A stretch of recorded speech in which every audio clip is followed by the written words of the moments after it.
एक शहर में भास्कर नाम का एक युवक अपने माँ-पिता के साथ रहता था। भास्कर के पिता का नाम मोहन प्रसाद था। मोहन प्रसाद एक बेहद कामुक स्वभाव का हट्टा-कट्टा शरीर से मजबूत व्यक्ति था। वह अपनी पत्नी को बुढ़ापे में भी बहुत खुश रखता था। मगर मोहन प्रसाद को अपनी पत्नी से सदा एक ही शिकायत रहा करती थी कि जब भी वह अपनी पत्नी को प्यार करने जाता तो उसकी पत्नी बड़ी मुश्किलों से उससे प्यार करती थी। मोहन प्रसाद अपनी जवानी में पहलवानी किया करता था। उसने अपने खान-पान और रोज के कसरत से अपने शरीर को मजबूत बनाकर रखा था, जिसके कारण जो भी स्त्री मोहन प्रसाद को एक बार देख लेती थी, वह उसके प्रति आकर्षित हो जाती थी। जवानी के दिनों में कई लड़कियां मोहन प्रसाद से शादी करना चाहती थी, मगर मोहन प्रसाद केवल अपने पहलवानी में ही ध्यान देता था और शादी की उम्र होने पर उसके माँ-पिता ने उसे पहलवानी छुड़ाकर उसका विवाह एक सुंदर युवती से करवा दिया। मोहन प्रसाद शादी से पहले अपने शरीर को ब्रह्मचर्य का पालन करके बाहर और भीतर से बेहद मजबूत बनाकर रखा था। वह अपनी शादी के बाद अपने ब्रह्मचर्य को तोड़ते हुए अपनी पत्नी को बहुत प्यार देना चाहता था। विवाह की पहली रात को मोहन प्रसाद ने अपनी पत्नी को इतना प्यार दिया कि उसकी पत्नी को एक असली पुरुष की पहचान हो गई। उसकी पत्नी मोहन प्रसाद से सदा संतुष्ट और खुश रहा करती थी।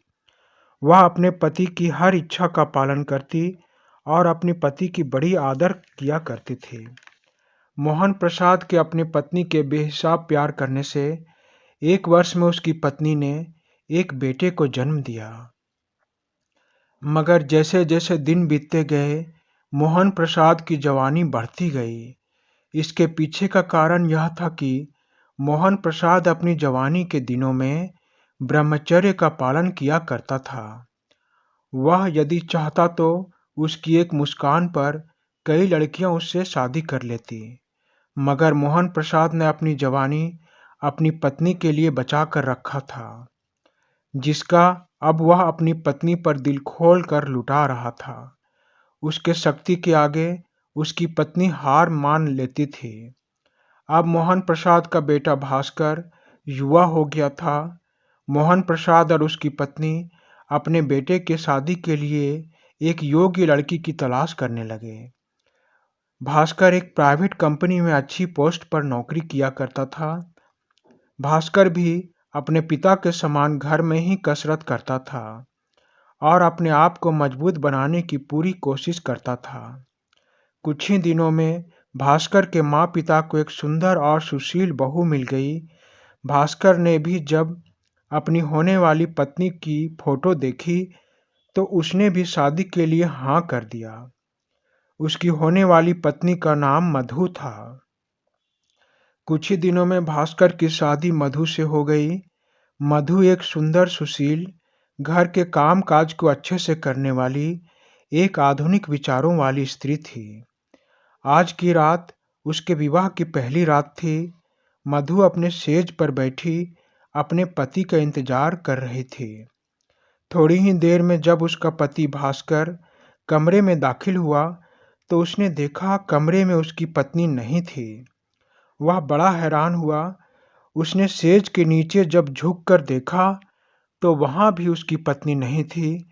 तभी पीछे से उसकी पत्नी ने उसके पीठ पर अपने आप को रखकर उसे पकड़ लिया और भास्कर से कहा, मैं आजकल की लड़कियों के जैसी मॉडर्न हूँ। मैं बीते समय के दुल्हनों की तरह नहीं हूँ कि पति से ही पहली रात के सारे काम को करवाऊं। फिर भास्कर ने मधु को प्यार से सेज पर बैठाया और उससे कहा, मधु, मैं अपने माता पिता का इकलौता लाडला बेटा हूँ। मेरे बचपन से आज तक मेरे माता पिता ने मेरा खूब ध्यान रखा है। उन्होंने मुझे बड़े प्यार से पाल पोस कर इस लायक बनाया कि मैं अपने पैरों पर खड़ा हो सकूं। इसीलिए मैं चाहता हूं कि तुम इन्हें कभी भी कोई कष्ट ना पहुंचाओ, इनकी हमेशा इज्जत करो। ये तुमसे जो भी कहें, उस बात का पालन करो। मधु ने अपने पति की बात सुनकर कहा, मेरे भोले पतिदेव, मैं मॉडर्न ख्यालात की हूँ, मगर इतना तो मुझे भी पता है, मैं आपके माँ पिता को अपने माँ पिता समझकर सदा उनका ख्याल रखूंगी। अब इस पहली रात को इन बातों से बेरंग ना बनाइए। इतना कहकर मधु ने भास्कर को अपने बाहों में समा लिया। भास्कर ने भी अपने आप को शादी से पहले बहुत रोक कर रखा था। आज सालों से रुके भास्कर को दौड़ने का मन हो रहा था। उसके अंदर की गर्मी बाहर निकालने के लिए सारी हदों को तोड़ना चाह रहा था। मधु को अपने आग में समा लिया। मधु भी काम की अग्नि में जलते हुए भास्कर के अग्नि में अपने आप को मिला लिया। थोड़ी देर तक वे एक दूसरे को शांत करने की कोशिश करते रहे। कुछ ही देर में उनकी अग्नि शांत हो गई थी और वे थक कर सो गए। दोनों एक दूसरे से पूर्णतः तृप्त हो चुके थे। सुबह उनकी आंखें खुली तो वे दोनों नहा धोकर तैयार हो गए और पास के एक मंदिर में चले गए। मंदिर में पूजा करके मधु और भास्कर अपने घर आकर अपने माँ पिता से बातें करने लगे। तभी भास्कर के ऑफिस से एक फोन आता है। उस कॉल में भास्कर के बॉस उससे कहते हैं कि तुम्हें 2 महीनों के लिए दूसरे राज्य के कार्यालय को संभालना होगा, क्योंकि वहाँ के मैनेजर अभी बीमार हैं, इसीलिए आज ही तुम्हें वहाँ जाना पड़ेगा। कल से उस कार्यालय को तुम्हें संभालना है। अब बॉस का आदेश तो भास्कर को हर हाल में मानना था। अपनी नई पत्नी को 2 महीनों के लिए खुद से दूर रखकर उसका वहां जाने का मन नहीं कर रहा था। तब उसके पिता ने भास्कर से कहा, बेटा, तुम अपने साथ बहू को भी वहां लेते जाओ। मगर मधु ने कहा, एक पत्नी होने के नाते मुझे अपने पति के साथ जाना चाहिए, लेकिन मैं एक बहू भी हूँ और मेरा यह फर्ज है कि मैं आप सबों के बुढ़ापे में सेवा करूं। और 2 महीने की ही तो बात है। 2 महीने के बाद भास्कर फिर से वापस लौट आएंगे। मधु की बात सुनकर उसके सास और ससुर बड़े प्रभावित हुए और भास्कर को भी लगा कि मुझे एक अच्छी पत्नी मिली है जो मेरी उम्मीद से भी ज्यादा मेरे माँ पिता की सेवा करना चाहती है। भास्कर ने ना चाहते हुए भी अपने कपड़े बैग में रखे और अपनी पत्नी को दूर जाने से पहले एक बार फिर से प्यार किया। फिर रात के ट्रेन से दूसरे ऑफिस की तरफ बढ़ चला। इधर मधु रात का खाना पकाकर सास ससुर को खाना परोसा, खुद भी खाकर अपने कमरे में सोने चले गई। लेकिन आज मधु की आंखों में नींद नहीं आ रहा था। उसे अपने पति की बड़ी याद आ रही थी। पति के साथ बिताए गए लम्हों को याद करके मधु अंगड़ाई ले रही थी। तभी उसे कुछ आवाजें सुनाई दीं। वह आवाज एक पुरुष और औरत की थी। मधु अपने कमरे से बाहर निकलकर देखती है। कमरे के बाहर एक हॉल था। उसने हॉल में पड़े एक डंडे को उठाया और डरी हुई थी। डरते डरते कुछ आगे बढ़ी। आगे बढ़ने पर उसे लगा कि ये आवाजें सासू माँ के कमरे से आ रही है। मधु ने सोचा कि सासू माँ के कमरे में कोई चोर आ गया है, क्योंकि कमरे के अंदर से सासू माँ के चिल्लाने की आवाजें आ रही थी। उसने दरवाजे को धक्का दिया तो दरवाजा खुल गया, क्योंकि दरवाजा हल्के से लगा था। फिर उसने जो देखा उसे अपनी आंखों पर विश्वास नहीं हो रहा था। उसने देखा कि कमरे के बल्ब की रोशनी में उसके ससुर अपनी पूरी शक्ति से उसकी सास के साथ जानवरों की तरह प्यार कर रहे हैं। ससुर के शक्ति के आगे सास बेहाल हो रही थी और उसके सास ससुर ने जब अपनी बहू को देखा तो तुरंत शर्मा गए। मधु को भी बहुत शर्म आ रही थी। वह उनके कमरे से भागकर अपने कमरे में आ गई।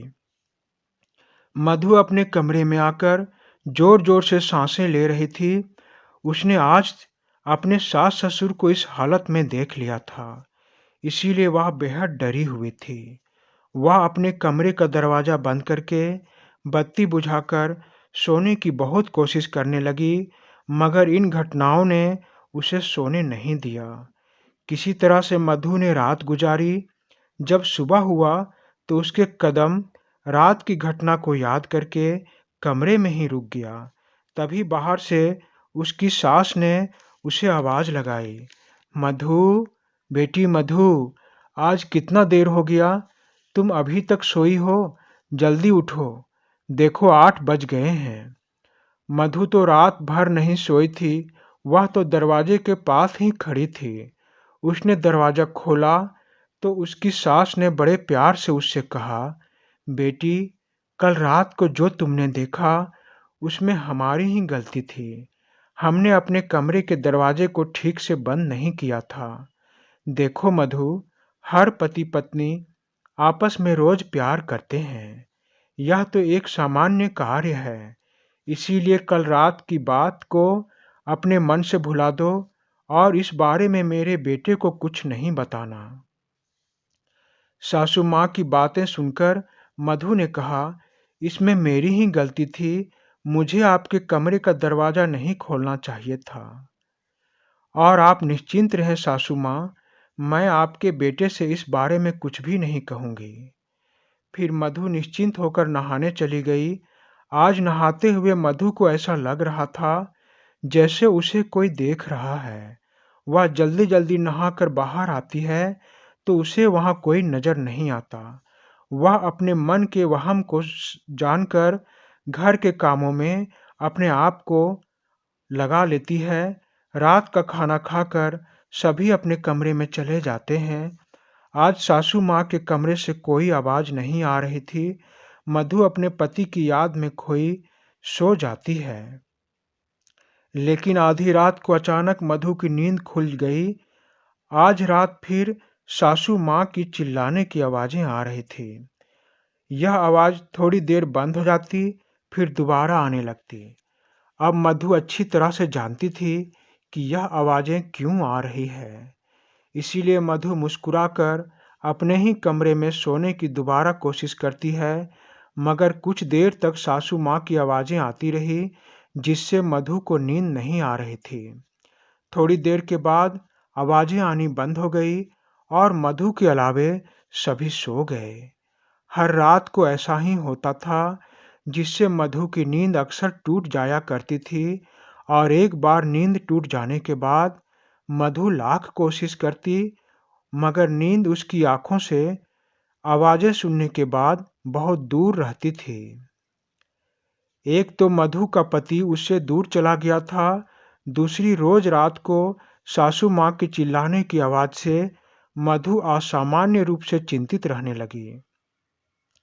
किसी तरह 1 महीना बीता। अब मधु से यह सब सहा नहीं जा रहा था। अब पति के बिना उसे मीठा दर्द होने लगा था। ऊपर से सासू माँ की रोज आने वाली आवाजें उसके दर्द को बढ़ा रही थी।